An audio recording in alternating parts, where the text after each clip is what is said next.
اعوذ باللہ من الشیطان الرجیم بسم اللہ الرحمن الرحیم الحمد للہ رب العالمین والصلاة والسلام علی محمد وعلی آلہ الطیبین الطاہرین واللعنۃ الدائمۃ علی اعدائہم اجمعین اما بعد۔ محترم سامعین کرام، سید الشہداء امام حسین علیہ السلام نے ایک خطبہ دیا جو کہ عاشور کے دن کا خطبہ تھا، اور روایت کہتی ہے کہ جب پسر سعد نے اپنے اصحاب کو جمع کر لیا امام حسین علیہ السلام سے جنگ کے لیے، اور اپنے لشکر کو ترتیب دے دیا، میمنہ کو، میسرہ کو اور قلب لشکر کو، یہاں تک کہ اس نے اس طریقے سے لشکر کو ترتیب دیا کہ پورے لشکر نے سید الشہداء امام حسین علیہ السلام کو اپنے گھیرے میں لے لیا۔ اس موقع پر امام نے خطبہ ارشاد فرمایا کہ جب پسر سعد کی فوج میں ان افراد کو دیکھا، ان چہروں کو دیکھا کہ جنہوں نے امام حسین علیہ السلام کو خط لکھے تھے کوفہ سے کہ آپ ہماری طرف آئیے، ہم پر کوئی امام نہیں ہے، اور جو ہے وہ ہم آپ کے ساتھ مل کر یزید کے خلاف جنگ لڑیں گے۔ جب ان چہروں کو دیکھا تو امام نے خطبہ ارشاد فرمایا۔ قبل اس کے کہ میں اس خطبے کو شروع کروں، ایک تہمت ہے جو شیعوں پہ لگائی جاتی ہے، وہ یہ کہ کوفہ والے سب کے سب شیعہ تھے، اور انہوں نے امام کو خط لکھا، خود ہی امام کو خط لکھا، اور پھر خود ہی امام حسین علیہ السلام کو قتل کر ڈالا۔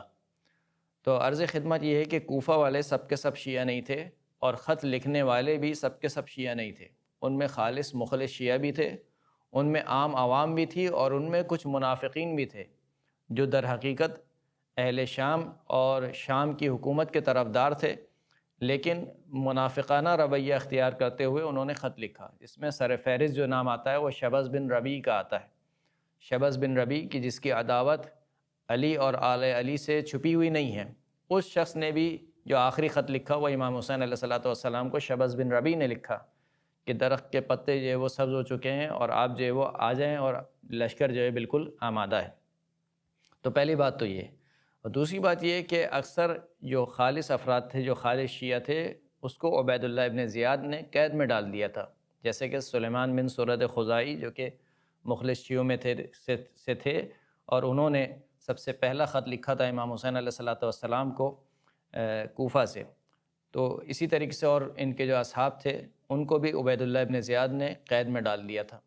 باقی جو بچ گئے تھے وہ ایک عام عوام تھی، اور اگر بالفرض مان بھی لیا جائے کہ سب کے سب شیعہ تھے اور انہوں نے امام حسین علیہ السلام کو خط لکھا، اور پھر نہ صرف یہ کہ خط کی پاسداری نہیں کی، اپنے وعدے کی پاسداری نہیں کی، اور پھر امام حسین علیہ السلام کے برخلاف تلوار اٹھائی انہوں نے، تو ایسے شیعہ جو ہے وہ کس کام کے؟ صرف زبانی شیعہ ہو جانے سے تو کوئی زبانی شیعہ نہیں ہو جاتا نا، بلکہ شیعہ کا مطلب یہ ہے کہ جو دل و دماغ سے اس کے اوپر جو امامت کی ولایت ہے وہ اس کے پورے وجود پر طاری ہو۔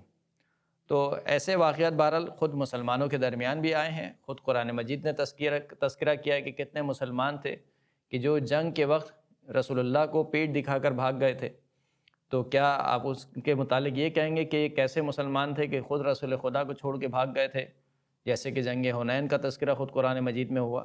بہرحال ہم یہی کہتے ہیں کہ جنہوں نے بھی امام حسین علیہ السلام کو قتل کیا، چاہے وہ شیعہ ہوں چاہے وہ غیر شیعہ ہوں، ان سب کو خداوند کریم واصل جہنم کرے، ان سب پر اللہ کی لعنت ہو۔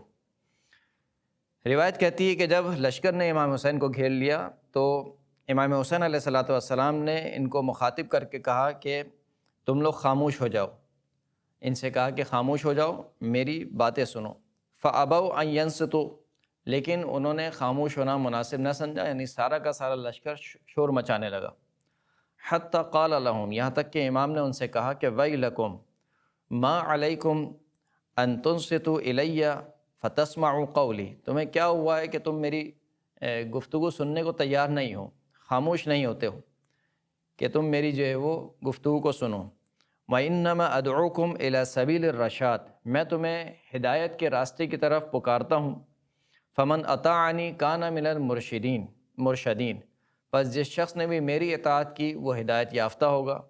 وَمَنْ عَصَانِي كَانَ مِنَ الْمُهْلَكِينَ، اور جس نے بھی میری نافرمانی کی، میری معصیت کی، وہ ہلاک ہو جانے والوں میں سے ہو جائے گا۔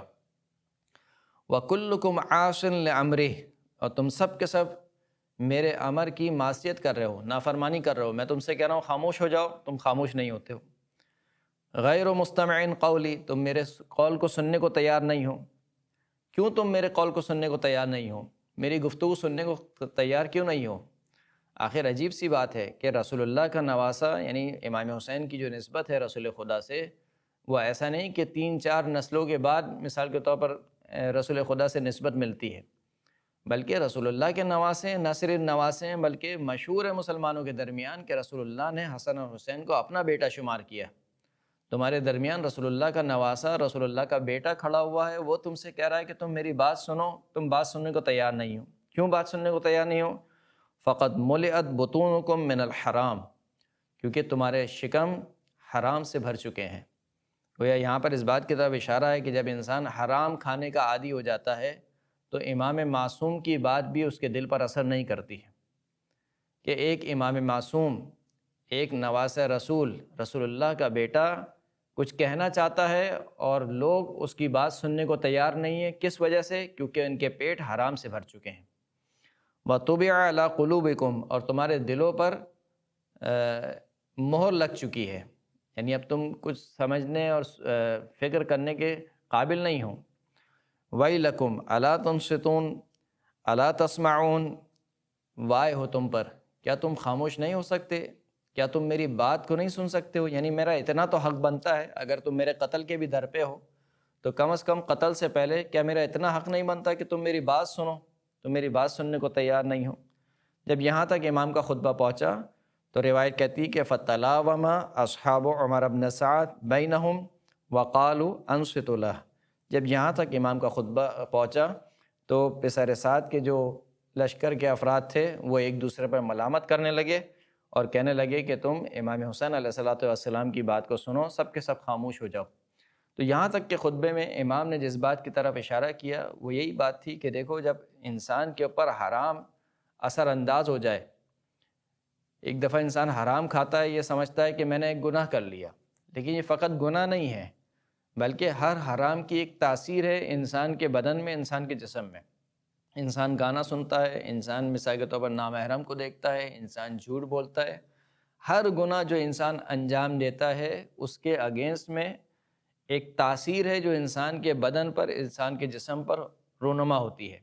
اور مال حرام کھانے کی تاثیر یہ ہے کہ انسان کے دل سخت ہو جاتے ہیں، انسان پر کسی بات کا اثر نہیں ہوتا۔ وآخر الدعوانا ان الحمد للہ رب العالمین۔